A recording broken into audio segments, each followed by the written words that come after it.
Once more Modi ಕಾರ್ಯಕ್ರಮಕ್ಕೆ ಸ್ವಾಗತ ಸುಸ್ವಾಗತ. ಕಳೆದ 10 ವರ್ಷದಿಂದ ಆಡಳಿತ ನಡೆಸಿದ ಶ್ರೀ ನರೇಂದ್ರ ಮೋದಿಯವರ ನೇತೃತ್ವದ ಬಿಜೆಪಿ ಸರ್ಕಾರ ಸಮಾಜದ ಕಟ್ಟಕಡೆಯ ವ್ಯಕ್ತಿಯ ಕಲ್ಯಾಣದಿಂದ ಹಿಡಿದು ವಿಶ್ವಮಟ್ಟದ ದೇಶದ ಗೌರವವನ್ನು ಹೆಚ್ಚಿಸುವಂತಹ ದಿಟ್ಟ ನಿರ್ಧಾರಗಳನ್ನು ತೆಗೆದುಕೊಂಡಿತು. ಬಂಧುಗಳೇ, ನರೇಂದ್ರ ಮೋದಿಯವರು ಸಮರ್ಥ ನೇತೃತ್ವದ ದಿಟ್ಟ ನಿರ್ಧಾರಗಳನ್ನು ತೆಗೆದುಕೊಂಡರು. ಅದರಲ್ಲಿ ಸಕಾರವಾದ ರಾಮ ಮಂದಿರ, ಟೆಂಟ್ನಿಂದ ಭವ್ಯ ಮಂದಿರದಲ್ಲಿ ರಾಮಲಲ್ಲಾನ ವಿರಾಜಮಾನ, ಪ್ರಧಾನಿಯವರಿಂದ ಪ್ರಾಣ ಪ್ರತಿಷ್ಠಾಪನೆಯಾಯಿತು. ನಂತರ ಕಾಶ್ಮೀರದಲ್ಲಿ ಆರ್ಟಿಕಲ್ 370 ಮತ್ತು 35A ರದ್ದು, ದಶಕಗಳ ಭಯೋತ್ಪಾದನಾ ಚಟುವಟಿಕೆ ಅಂತ್ಯ ಮತ್ತು ಶಾಂತಿ ಸ್ಥಾಪನೆಯನ್ನು ಮಾಡಿದರು. ಬಂಧುಗಳೇ, ದೇಶಾದ್ಯಂತ ಪೌರತ್ವ ತಿದ್ದುಪಡಿ ಕಾಯ್ದೆ CAA ಜಾರಿ, ಪಾಕಿಸ್ತಾನ, ಅಫ್ಘಾನಿಸ್ತಾನ, ಬಾಂಗ್ಲಾದೇಶದ ಧಾರ್ಮಿಕ ಅಲ್ಪಸಂಖ್ಯಾತರಿಗೆ ಭಾರತದ ಪೌರತ್ವವನ್ನು ಕೊಡುವುದು, ಭಯೋತ್ಪಾದನೆ ನಿಗ್ರಹಕ್ಕಾಗಿ 2 ಬಾರಿ ಪಾಕಿಸ್ತಾನದ ಮೇಲೆ ಸರ್ಜಿಕಲ್ ಸ್ಟ್ರೈಕನ್ನು ಮಾಡಿದರು. ಬಂಧುಗಳೇ, ಅತ್ಯಂತ ಯಶಸ್ವಿ ವಿದೇಶಾಂಗ ನೀತಿ, ಮೂಲ ಅಂತಾರಾಷ್ಟ್ರೀಯ ಒತ್ತಡ ಹೇರಲು ಯಶಸ್ವಿ. ಬಂಧುಗಳೇ, ಧಾರ್ಮಿಕತೆಯ ಪುನರುತ್ಥಾನಕ್ಕೋಸ್ಕರ ಬಾಬಾ ಸಾಹೇಬ್ ಅಂಬೇಡ್ಕರ್ ಅವರ ಸ್ಮರಣಾರ್ಥಕವಾಗಿ 5 ಸ್ಥಳಗಳನ್ನು ಪಂಚತೀರ್ಥಗಳಾಗಿ ಅಭಿವೃದ್ಧಿಯನ್ನು ಪಡಿಸಿದರು. ಶ್ರೀ ಕಾಶಿ ವಿಶ್ವನಾಥ ಕಾರಿಡಾರ್ ಮತ್ತು ಉಜ್ಜಯಿನಿಯ ಮಹಾಕಾಲ ಕಾರಿಡಾರ್ಗಳ ಮೂಲಕ ಮಂದಿರ ಪ್ರದೇಶಗಳ ಅಭಿವೃದ್ಧಿಯನ್ನು ಮಾಡಿದರು. ಕೇದಾರ ಉತ್ತರಾಖಂಡ ಪ್ರದೇಶ ದೇವಾಲಯಗಳನ್ನು ಸಮರ್ಪಿಸಲು ಸರ್ವ ಋತು ರಸ್ತೆ ನಿರ್ಮಾಣವನ್ನು ಮಾಡಿದರ. ಬಂಧುಗಳೇ, ಭಾರತದ ಕಲೆ ಸಂಸ್ಕೃತಿ ಪುನರುಸ್ಥಾಪಿಸಲು ವಿದೇಶಗಳಿಂದ ನಮ್ಮ ದೇಶದ 231 ಕಲಾಕೃತಿಗಳು ವಾಪಸ್ ನಮ್ಮ ದೇಶಕ್ಕೆ ಮರಳಿದವು. ಬಂಧುಗಳೇ, ಅದೇ ರೀತಿ 157 ಪುರಾತನ ಕಲಾಕೃತಿಗಳನ್ನು ಭಾರತಕ್ಕೆ ಒಪ್ಪಿಸಿದ ಅಮೆರಿಕ, 40 ಕಳುವು ಕಲಾಕೃತಿ ಆಸ್ಟ್ರೇಲಿಯಾದಿಂದ ವಾಪಸ್ ನಮ್ಮ ಹಿಂದೂಸ್ತಾನಕ್ಕೆ ಬಂದಿದ್ದಾವೆ. ಬಂಧುಗಳೇ, ಪಂಜಾಬ್ನ ಗುರುದಾಸ್ಪುರ್ ಜಿಲ್ಲೆಯಲ್ಲಿರುವ ದೇರಾ ಬಾಬಾ ನಾನಕ್ ಸಾಹೇಬ್, ಪಾಕಿಸ್ತಾನದ ಕರ್ತಾರ್ಪುರದಲ್ಲಿರುವ ದರ್ಬಾರ್ ಸಾಹೇಬ್ ಗುರುದ್ವಾರ ಸಂಪರ್ಕಿಸುವ 4.7 ಕಿಲೋಮೀಟರ್ ಉದ್ದದ ರಸ್ತೆ ಭಕ್ತರ ಪ್ರಯಾಣಕ್ಕೆ ಮುಕ್ತಿಯಾಗಿದೆ. ಬಂಧುಗಳೇ, ಸರ್ದಾರ್ ಪಟೇಲರ ಗೌರವಾರ್ಥಕವಾಗಿ ಏಕತಾ ಪ್ರತಿಮೆ, ಸ್ವಾತಂತ್ರ್ಯ ಹೋರಾಟಗಾರರ ಗೌರವಾರ್ಥಕ ಕ್ರಾಂತಿ ಮಂದಿರ ನಿರ್ಮಾಣ, ಜಲಿಯನ್ ವಾಲಾಬಾಗದ ಸ್ಮಾರಕವಾಗಿ ನವೀಕರಣ, ಇಂಡಿಯಾ ಗೇಟ್ ಬಳಿಕ ಕರ್ತವ್ಯ ಪಥ ಮತ್ತು ಸುಭಾಷ್ ಚಂದ್ರ ಬೋಸ್ರ ಪ್ರತಿಮೆಗಳನ್ನು ನಮ್ಮ ದೇಶದಲ್ಲಿ ಅನಾವರಣ ಮಾಡಿದ್ದಾರೆ. ಬಂಧುಗಳೇ, ನರೇಂದ್ರ ಮೋದಿಯವರು ಅಷ್ಟೇ ಅಲ್ಲ, ರೈತರಿಗೋಸ್ಕರ ವರ್ಷಕ್ಕೆ 6,000ದಂತೆ ಪ್ರಧಾನಮಂತ್ರಿ ಕಿಸಾನ್ ಸನ್ಮಾನ ಯೋಜನೆ ಅಡಿಯಲ್ಲಿ 11.3 ಕೋಟಿ ರೈತರಿಗೆ ಆರ್ಥಿಕ ನೆರವು ಕಲ್ಪಿಸಿದ್ದಾರೆ. ರೈತರು ಬೆಳೆದ ಬೆಳೆಗಳನ್ನು ಸಕಾಲದಲ್ಲಿ ಮಾರುಕಟ್ಟೆಗೆ ಸಾಗಾಣಿಕೆ ಮಾಡಲು ಕಿಸಾನ್ ರೈಲು ಚಾಲನೆ, 167 ಮಾರ್ಗಗಳಲ್ಲಿ ಕಾರ್ಯಾಚರಣೆ ಇದೆ. ರಾಷ್ಟ್ರವ್ಯಾಪ್ತಿ ರೈತರ ಮಾರುಕಟ್ಟೆಯೊಂದಿಗೆ ಸಂಪರ್ಕವನ್ನು ಕಲ್ಪಿಸಲು ರೈಲು ಮಾರ್ಗಗಳನ್ನು, ರಸ್ತೆ ಮಾರ್ಗಗಳನ್ನು ಅಭಿವೃದ್ಧಿಪಡಿಸಿದ್ದಾರೆ. ಬಂಧುಗಳೇ, ಪ್ರಕೃತಿ ವಿಕೋಪಗಳಿಂದ ಉಂಟಾಗುವ ಬೆಳೆ ಹಾನಿಗೆ ಪರಿಹಾರ ನೀಡುವ ಪ್ರಧಾನಮಂತ್ರಿ ಬೆಳೆ ವಿಮೆ ಯೋಜನೆ, ಬೆಳೆ ವಿಮೆಯಲ್ಲಿ 1.33 ಲಕ್ಷ ಕೋಟಿ ರೂ.ಗಳಿಗೂ ಹೆಚ್ಚು ಕ್ಲೈಮ್ ವಿತರಣೆ, ಕೃಷಿ ಕ್ಷೇತ್ರದಲ್ಲಿ ರಸಗೊಬ್ಬರ ದುರುಪಯೋಗ ಪಡಿಸುವವರನ್ನು ತಡೆಗಟ್ಟಲು ಯೂರಿಯಾ ಗೊಬ್ಬರಕ್ಕೆ ಬೇವು ಲೇಪಿತ ಯೂರಿಯಾ ಗೊಬ್ಬರವನ್ನು ವಿತರಣೆ ಮಾಡಿ ಸಬ್ಸಿಡಿಯಲ್ಲಿ ಶೇಕಡ 500ರಷ್ಟು ಹೆಚ್ಚಳ, ಕೃಷಿಯಲ್ಲಿ ನೀರಿನ ವೈಜ್ಞಾನಿಕ ಬಳಕೆ, ಪ್ರಧಾನಮಂತ್ರಿ ಕೃಷಿ ಸಿಂಚಾಯಿ ಯೋಜನೆ 93,068 ಕೋಟಿ ಹಂಚಿಕೆಯನ್ನು ಮಾಡಿದ್ದಾರೆ. ಬಂಧುಗಳೇ, ಎಲ್ಲ ಶಿಕ್ಷಣಕ್ಕೋಸ್ಕರ ದೇಶದಲ್ಲಿ ಹೊಸ 7 IITಗಳನ್ನು ಸ್ಥಾಪನೆ, 14 AIMSಗಳ ಸಂಖ್ಯೆಯಲ್ಲಿ 3 ಪಟ್ಟು ಹೆಚ್ಚಳ, ಕಾಂಗ್ರೆಸ್ ಅವಧಿಯಲ್ಲಿ ಕೇವಲ 2 AIMS ಕಾಲೇಜುಗಳ ಸ್ಥಾಪನೆಯಾಗಿದ್ದು. ಬಂಧುಗಳೇ, ವಸಾಹತುಶಾಹಿ ಮಾನಸಿಕತೆಗೆ ಅಂತ್ಯ ಹಾಡಲು ಪ್ರಾದೇಶಿಕತೆ ಒತ್ತು ನೀಡಲು ರಾಷ್ಟ್ರೀಯ ಶಿಕ್ಷಣ ನೀತಿಯನ್ನು ನರೇಂದ್ರ ಮೋದಿಯವರು ನಮ್ಮ ದೇಶದಲ್ಲಿ ಜಾರಿಗೆ ತಂದಿದ್ದಾರೆ. ಬಂಧುಗಳೇ, ಆರ್ಥಿಕತೆಯಲ್ಲಿ ಸದೃಢತೆಯನ್ನು ನೋಡಬೇಕಾದರೆ ಬಂಧುಗಳೇ, ತೆರಿಗೆಯಲ್ಲಿ ಬಹುದೊಡ್ಡ ಸುಧಾರಣೆ, ಸರಕು ಮತ್ತು ಸೇವೆಗಳ ಪೂರೈಕೆಯಲ್ಲಿ ಒಂದು ರಾಷ್ಟ್ರ ಒಂದು ಮಾರುಕಟ್ಟೆ ಎಂದು ಜಾರಿಗೆ ತಂದಿದ್ದಾರೆ. ವಿಶ್ವದಲ್ಲಿ ಆರ್ಥಿಕವಾಗಿ ಹಿಂದುಳಿದ ದೇಶಗಳ ಪಟ್ಟಿಯಲ್ಲಿ 5ನೇ ಸ್ಥಾನದಲ್ಲಿದ್ದ ಭಾರತ ಈಗ ವಿಶ್ವದ ಆರ್ಥಿಕತೆಯಲ್ಲಿ ಮುಂದುವರೆದ ದೇಶಗಳ ಪಟ್ಟಿಯಲ್ಲಿ 5ನೇ ಅತಿ ದೊಡ್ಡ ಆರ್ಥಿಕತೆಯನ್ನು ರಾಷ್ಟ್ರವಾಗಿ ಬೆಳವಣಿಗೆ ಹೊಂದಿದೆ.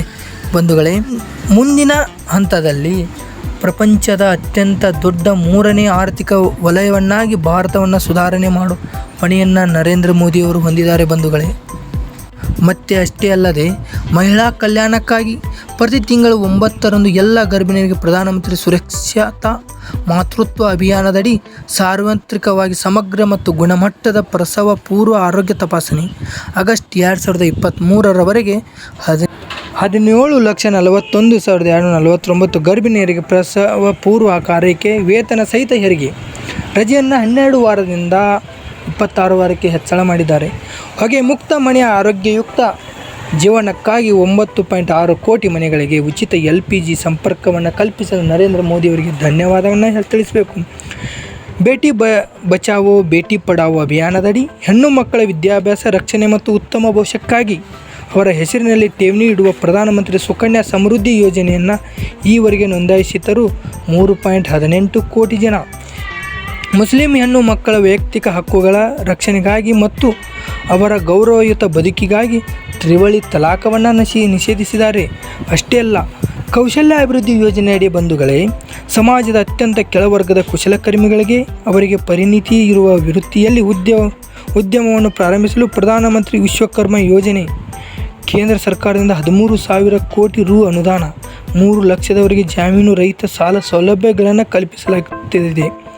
ಬೀದಿ ಬದಿ ವ್ಯಾಪಾರಿಗಳನ್ನು ಖಾಸಗಿ ಲೇವಾದೇವಿದಾರರ ಕಪಿಮುಷ್ಟಿಯಿಂದ ರಕ್ಷಿಸಲು ಪರಿಚಯಿಸಿದ ಪ್ರಧಾನಮಂತ್ರಿ ಸ್ವನಿಧಿ ಯೋಜನೆಯನ್ನು 34.45 ಲಕ್ಷ ಬೀದಿ ವ್ಯಾಪಾರಿಗಳಿಗೆ ಜಾಮೀನು ರಹಿತ ಸಾಲವನ್ನು ನೀಡಲಾಗಿದೆ.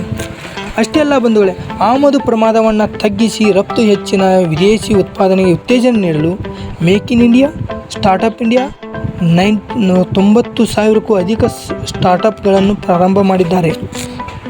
ಅಷ್ಟೇ ಅಲ್ಲ ಬಂಧುಗಳೇ, ದೇಶದ ಯುವಕರಿಗೆ ಉದ್ಯಮಾಧಾರಿತ ತರಬೇತಿ ನೀಡುವ ಪ್ರಧಾನಮಂತ್ರಿ ಕೌಶಲ್ಯ ವಿಕಾಸ ಯೋಜನೆ 1.37 ಕೋಟಿ ಜನರಿಗೆ ತರಬೇತಿ. ಮೂಲಭೂತ ಸೌಕರ್ಯ 2013-14ರಲ್ಲಿ ಪ್ರತಿದಿನ 17 ಕಿಲೋಮೀಟರ್ನಷ್ಟು ನಿರ್ಮಾಣವಾಗುತ್ತಿದ್ದ ರಾಷ್ಟ್ರೀಯ ಹೆದ್ದಾರಿ ಪ್ರಸ್ತುತ ಪ್ರತಿದಿನಕ್ಕೆ 37 ಕಿಲೋಮೀಟರ್ಗೆ ಹೆಚ್ಚಳವಾಗಿದೆ. ದೇಶದ ಬಂದರು ಪ್ರದೇಶಗಳ ಸಮಗ್ರವಾದ ಸಂಪರ್ಕದ ದೃಷ್ಟಿಯಿಂದ ರಸ್ತೆ ಸಾರಿಗೆ ಸೇರಿದಂತೆ ಮೂಲಭೂತ ಸೌಕರ್ಯಗಳ ಅಭಿವೃದ್ಧಿಗೆ 99,000 ಕೋಟಿ ಸಾಗರಮಾಲಾ ಯೋಜನೆಯನ್ನು ಜಾರಿಗೆ ತಂದಿದ್ದಾರೆ. ಬಂದರುಗಳಿಗೆ ರೈಲು ಸಂಪರ್ಕವನ್ನು ಕಲ್ಪಿಸಲು ನಿಟ್ಟಿನಲ್ಲಿ 238 ಕಿಲೋಮೀಟರ್ ಉದ್ದದ 6 ಪ್ರಮುಖ ರೈಲು ಯೋಜನೆಗಳನ್ನು 3,075 ಕೋಟಿ ರುಗಳಿಗೆ ವೆಚ್ಚದಲ್ಲಿ ಅನುಮೋದನೆಯನ್ನು ನೀಡಿದ್ದಾರೆ. ಅಷ್ಟೇ ಅಲ್ಲ ಬಂಧುಗಳೇ, 20ಕ್ಕೂ ಹೆಚ್ಚು ನಗರಗಳಿಗೆ ಮೆಟ್ರೋ ವಿಸ್ತರಣೆ. ಮೆಟ್ರೋ ನಿರ್ಮಾಣದ ವೇಗ 2002ರಿಂದ 2014ರವರೆಗೆ ಪ್ರತಿ ವರ್ಷ 20 ಕಿಲೋಮೀಟರ್ ನಿರ್ಮಾಣ. ಆದರೆ ನರೇಂದ್ರ ಮೋದಿಯವರು ಬಂದಂಥ ಕಾಲದಲ್ಲಿ 2014ರಿಂದ 2023ರಲ್ಲಿ ಪ್ರತಿ ವರ್ಷಕ್ಕೆ 63 ಕಿಲೋಮೀಟರ್ ನಿರ್ಮಾಣವಾಗ್ತಾ ಇದೆ. ದೇಶಾದ್ಯಂತ 51 ಸುಸಜ್ಜಿತ ಹೈಸ್ಪೀಡ್ ವಂದೇ ಭಾರತ್ ಎಕ್ಸ್ಪ್ರೆಸ್ ರೈಲಿಗೆ ಚಾಲನೆಯನ್ನು ನರೇಂದ್ರ ಮೋದಿಯವರು ನೀಡಿದ್ದಾರೆ ಬಂಧುಗಳೇ. ಬಡವರಿಗೆ ಕೈಗೆಟುಕುವ ದರದಲ್ಲಿ ವಿಮಾನಯಾನ ಸೌಲಭ್ಯಕ್ಕಾಗಿ ಉಡಾನ್ ಯೋಜನೆ 2014ರಲ್ಲಿ ಇದ್ದ ವಿಮಾನ ನಿಲ್ದಾಣಗಳ ಸಂಖ್ಯೆಯನ್ನು 74, 2023ರ ಹೊತ್ತಿಗೆ 148ಕ್ಕೆ ಏರಿಕೆ. ಸರ್ಕಾರ ವಿಜ್ಞಾನಿಗಳಿಗೆ ನೀಡಿದ ಪ್ರೋತ್ಸಾಹ ಮತ್ತು ಸಹಕಾರ ಹಾಗೂ ಸರ್ಕಾರಕ್ಕೆ ಬಾಹ್ಯಾಕಾಶ ಕ್ಷೇತ್ರದಲ್ಲಿರುವ ಆಸಕ್ತಿಯಿಂದ ಯಶಸ್ವಿಯಾದ ಚಂದ್ರಯಾನ 3, ಆದಿತ್ಯ 1, ರೈಲ್ವೆ ವಿದ್ಯುತೀಕರಣ, ರೈಲ್ವೆ ಹಳಿ ನಿರ್ಮಾಣ, ಹೊಸ ಮಾರ್ಗಗಳ ಕಾರ್ಯಾಚರಣೆಯಲ್ಲಿ ಹೆಚ್ಚಳವಾಗಿದೆ ಬಂಧುಗಳೇ. ಗ್ರಾಮೀಣ ಜನರ ಆರೋಗ್ಯದ ರಕ್ಷಣೆಗಾಗಿ ಆಯುಷ್ಮಾನ್ ಭಾರತ, ಸ್ವಾವಲಂಬಿ ಸ್ಪಂದನೆಗಾಗಿ ಗ್ರಾಮೀಣ ಜನರ ಆರೋಗ್ಯ ರಕ್ಷಣೆಗಾಗಿ ಆಯುಷ್ಮಾನ್ ಭಾರತವನ್ನು ನರೇಂದ್ರ ಮೋದಿಯವರು ಪರಿಚಯಿಸಿದ್ದಾರೆ. ಶುದ್ಧ ಕುಡಿಯುವ ನೀರಿಗಾಗಿ ಜಲಜೀವನ ಮಿಷನ್ 11.88 ಕೋಟಿ ಕುಟುಂಬಗಳಿಗೆ ನಲ್ಲಿ ನೀರಿನ ಸಂಪರ್ಕವನ್ನು ಕಲ್ಪಿಸಿದ್ದಾರೆ. ಕೈಗೆಟುಕುವ ದರದಲ್ಲಿ ಔಷಧ ಲಭ್ಯತೆಗೆ 11,000ಕ್ಕೂ ಹೆಚ್ಚು ಜನೌಷಧಿ ಕೇಂದ್ರಗಳನ್ನು ತೆಗೆದಿದ್ದಾರೆ. ನಮ್ಮ ದೇಶದಲ್ಲಿ ಅಷ್ಟೇ ಅಲ್ಲದೆ ಮಾಲ್ಡೀವ್ ದೇಶಕ್ಕೆ ಜನೌಷಧಿಗಳನ್ನು ರಫ್ತು ಮಾಡಲು ಒಪ್ಪಂದವನ್ನು ಮಾಡಿಕೊಂಡಿದ್ದಾರೆ ಬಂಧುಗಳೇ. ಪ್ರತಿಯೊಬ್ಬ ನಾಗರಿಕನಿಗೂ ಉಚಿತ ಕೋವಿಡ್ ಲಸಿಕೆ ವಿತರಣೆಯನ್ನು ಮಾಡಿದ್ದಾರೆ ಬಂಧುಗಳೇ. ವಿದೇಶದಲ್ಲಿ ಸಂಕಷ್ಟದಲ್ಲಿರುವ ಭಾರತೀಯರ ರಕ್ಷಣೆಗಾಗಿ ಪ್ರಧಾನಮಂತ್ರಿ ಗರೀಬ್ ಕಲ್ಯಾಣ ಯೋಜನೆ ಅಡಿಯಲ್ಲಿ 80 ಕೋಟಿ ಬಡವರಿಗೆ ಉಚಿತ ಪಡಿತರ ಚೀಟಿ ವಿತರಣೆ ನಡೆಸಿದ್ದಾರೆ. ಪ್ರತಿ ತಿಂಗಳು 5 kg ಅಕ್ಕಿಯನ್ನು ಫ್ರೀಯಾಗಿ ಪ್ರಧಾನಿ ನರೇಂದ್ರ ಮೋದಿಯವರು ಕೊಡ್ತಿದ್ದಾರೆ. ಈ ಲೋಕಸಭೆಯಲ್ಲಿ ಚುನಾವಣೆಯಲ್ಲಿ ಗೆದ್ದು ಪ್ರಧಾನಮಂತ್ರಿ ಆದರೆ ಇನ್ನೂ 5 ವರ್ಷಗಳ ಕಾಲ ಉಚಿತ 5 kg ಅಕ್ಕಿಯನ್ನು ಕೊಡುವ ನಿರ್ಧಾರವನ್ನು ಮಾಡಿದ್ದಾರೆ ಬಂಧುಗಳೇ. ಪ್ರಧಾನಮಂತ್ರಿ ಮುದ್ರಾ ಯೋಜನೆಯಡಿಯಲ್ಲಿ 39.65 ಕೋಟಿ ಉದ್ಯಮಿಗಳಿಗೆ ಸಾಲ ವಿತರಣೆಯನ್ನು ಮಾಡಿದ್ದಾರೆ ಬಂಧುಗಳೇ. ಪ್ರಧಾನಮಂತ್ರಿ ಆವಾಸ್ ಯೋಜನೆಯ ಬಡವರಿಗೆ 3 ಕೋಟಿಗೂ ಹೆಚ್ಚು ಮನೆಗಳ ನಿರ್ಮಾಣವನ್ನು ಮಾಡಿದ್ದಾರೆ. ಜನಧನ ಯೋಜನೆಯಡಿಯಲ್ಲಿ 48.27 ಕೋಟಿಗೂ ಅಧಿಕ ಬಡವರನ್ನು ಬ್ಯಾಂಕಿಂಗ್ ವ್ಯವಸ್ಥೆಗೆ ಜೋಡಣೆ ಮಾಡಿದ್ದಾರೆ. ಪ್ರಧಾನಮಂತ್ರಿ ಜೀವನ್ ಸುರಕ್ಷಾ ಯೋಜನೆಯಡಿ 29.75 ಕೋಟಿ ಫಲಾನುಭವಿಗಳಿಗೆ ಪ್ರಯೋಜನ ಸಿಕ್ಕಿದೆ. ಅಷ್ಟೇ ಅಲ್ಲದೆ ಬಂಧುಗಳೇ, ಪ್ರಧಾನಮಂತ್ರಿ ಜೀವನ ಜ್ಯೋತಿ ಜೀವ ವಿಮಾ ಯೋಜನೆಯಡಿ 13.53 ಕೋಟಿ ಫಲಾನುಭವಿಗಳಿಗೆ ಪ್ರಯೋಜನ. ಸ್ವಚ್ಛ ಭಾರತ್ ಮಿಷನ್ ಯೋಜನೆಯಡಿ 11.72 ಕೋಟಿ ಶೌಚಾಲಯಗಳ ನಿರ್ಮಾಣವನ್ನು ಮಾಡಿದ್ದಾರೆ. ರಕ್ಷಣಾ ಕ್ಷೇತ್ರಗಳಲ್ಲಿ ಉತ್ಪಾದನೆಯಲ್ಲಿ ಆತ್ಮನಿರ್ಭರತೆಯನ್ನು ಹೊಂದಿದೆ ಭಾರತ. ಯುವಕ ಯುವತಿಯರಿಗೆ ಸೈನ್ಯಕ್ಕೆ ಸೇರಲು ಅಗ್ನಿಪಥ್ ಯೋಜನೆಯನ್ನು, ನಿವೃತ್ತ ಸೈನಿಕರಿಗೆ 1 ರ್ಯಾಂಕ್ 1 ಪೆನ್ಷನ್ ಜಾರಿ, T20 ನೇತೃತ್ವದ ಯಶಸ್ವಿ ನಿರ್ವಹಣೆ, ಭಾರತಕ್ಕೆ ಲಭ್ಯವಾದ ವಿಶೇಷ ಮನ್ನಣೆ. ರಾಜಕೀಯ ಕ್ಷೇತ್ರಗಳಲ್ಲಿ ಮಹಿಳೆಯರಿಗೆ ಸಮಾನ ಅವಕಾಶ ಕಲ್ಪಿಸಲು ಲೋಕಸಭೆ ಮತ್ತು ರಾಜ್ಯಸಭೆಯಲ್ಲಿ ಮಹಿಳೆಯರಿಗೆ 33% ಮೀಸಲಾತಿ, ನಾರಿ ಶಕ್ತಿ ವಂದನಾ ಅಧಿನಿಯಮದಡಿ ಯೋಜನೆಯನ್ನು ಜಾರಿಗೆ ತಂದಿದ್ದಾರೆ. ಅಷ್ಟೇ ಅಲ್ಲದೆ ಉತ್ತಿಷ್ಟ ಭಾರತವನ್ನು ನೋಡಬೇಕೆಂದರೆ ಮೊಬೈಲ್ ಉತ್ಪಾದನೆಯಲ್ಲಿ ನಂಬರ್ 1 ಸ್ಥಾನದಲ್ಲಿದೆ ಬಂಧುಗಳೇ. ಸಕ್ಕರೆ ಉತ್ಪಾದನೆಯಲ್ಲಿ ನಮ್ಮ ದೇಶ ಪ್ರಪಂಚದಲ್ಲಿ ನಂಬರ್ 1 ಸ್ಥಾನದಲ್ಲಿದೆ ಬಂಧುಗಳೇ. ಗ್ರೀನ್ ಎನರ್ಜಿ ಬಳಕೆಯಲ್ಲಿ ನಂಬರ್ 1 ಸ್ಥಾನದಲ್ಲಿದೆ ಬಂಧುಗಳೇ. ಹಣ್ಣು ತರಕಾರಿಗಳ ಉತ್ಪಾದನೆಯಲ್ಲಿ ನಂಬರ್ 2 ಸ್ಥಾನದಲ್ಲಿದೆ ಬಂಧುಗಳೇ. ಮೀನುಗಾರಿಕೆಯ ಉತ್ಪಾದನೆಯಲ್ಲಿ ನಂಬರ್ 2 ಸ್ಥಾನದಲ್ಲಿದೆ. ಸ್ಟೀಲ್ ಉತ್ಪಾದನೆಯಲ್ಲಿ ನಂಬರ್ 2 ಸ್ಥಾನದಲ್ಲಿದೆ. ವಿದ್ಯುತ್ ಶಕ್ತಿಯ ಉತ್ಪಾದನೆಯಲ್ಲಿ ನಂಬರ್ 3 ಸ್ಥಾನದಲ್ಲಿದೆ. ನವೀಕರಿಸಬಹುದಾದ ಇಂಧನ ಉತ್ಪಾದನೆಯಲ್ಲಿ ನಂಬರ್ 3 ಸ್ಥಾನದಲ್ಲಿದೆ ಬಂಧುಗಳೇ. ಆಟೋಮೊಬೈಲ್ ಮಾರುಕಟ್ಟೆ ನಂಬರ್ 4 ಸ್ಥಾನದಲ್ಲಿದೆ ಬಂಧುಗಳೇ. ಮತ್ತೊಮ್ಮೆ ಮೋದಿ ಸರ್ಕಾರಕ್ಕೆ BJPಗೆ ಮತ ನೀಡಿ ವಿಕಸಿತ ಭಾರತ ಮೋದಿ ಗ್ಯಾರಂಟಿ. ಜೈ ಮೋದಿ, ವಂದೇ ಭಾರತ್ ಮಾತಾ ಕಿ ಜೈ.